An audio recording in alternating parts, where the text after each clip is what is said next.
Assalamualaikum warahmatullahi wabarakatuh.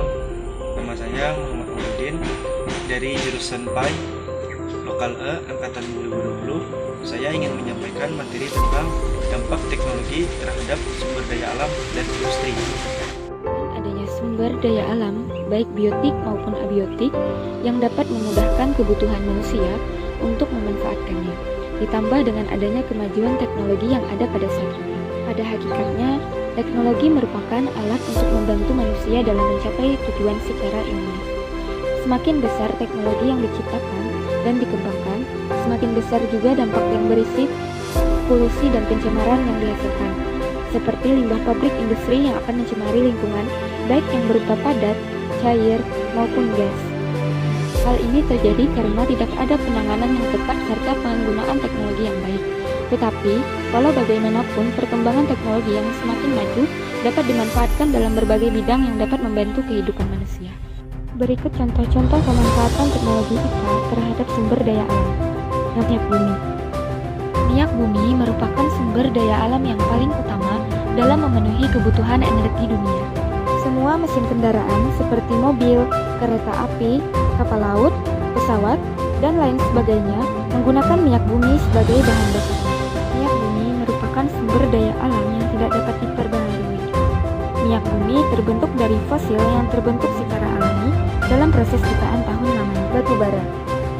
Batu bara adalah salah satu bahan bakar fosil yang berasal dari batuan sedimen yang dapat terbakar dan terbentuk dari endapan organik.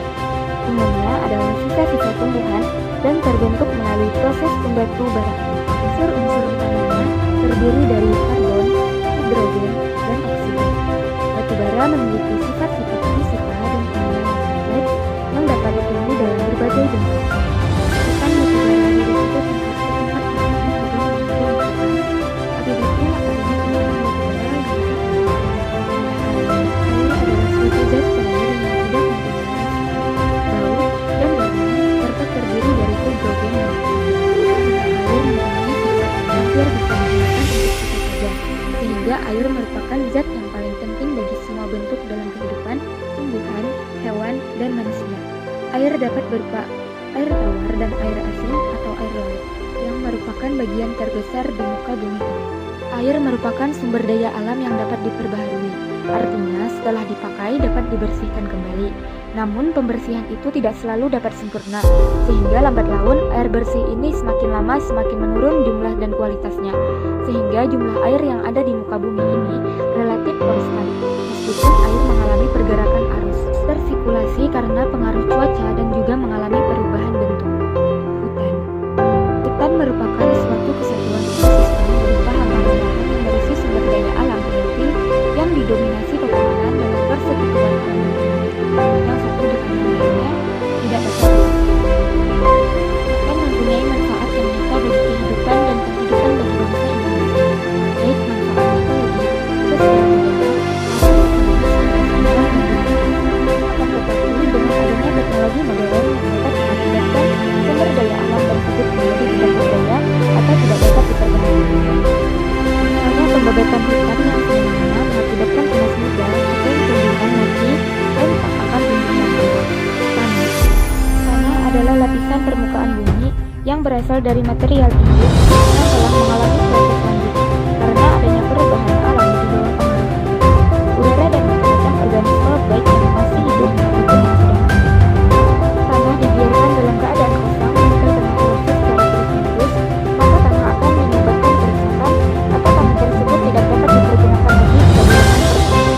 Sumber daya zat radioaktif. Zat radioaktif merupakan sumber daya alam yang sangat penting karena zat ini dapat menentukan nasib manusia di masa mendatang. Namun, bila kita tidak dapat menangani dengan baik,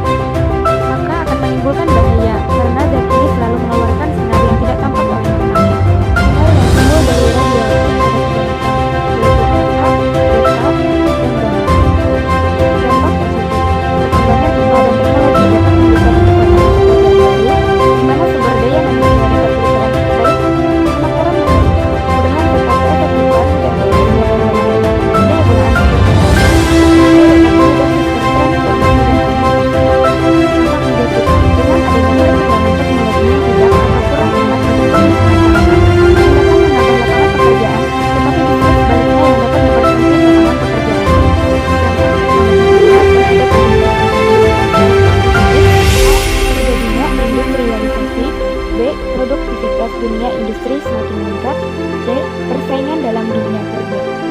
Dampak negatif. A. Terjadinya pengangguran bagi tenaga kerja yang tidak mempunyai kualifikasi yang sesuai dengan yang dibutuhkan. B. Sikap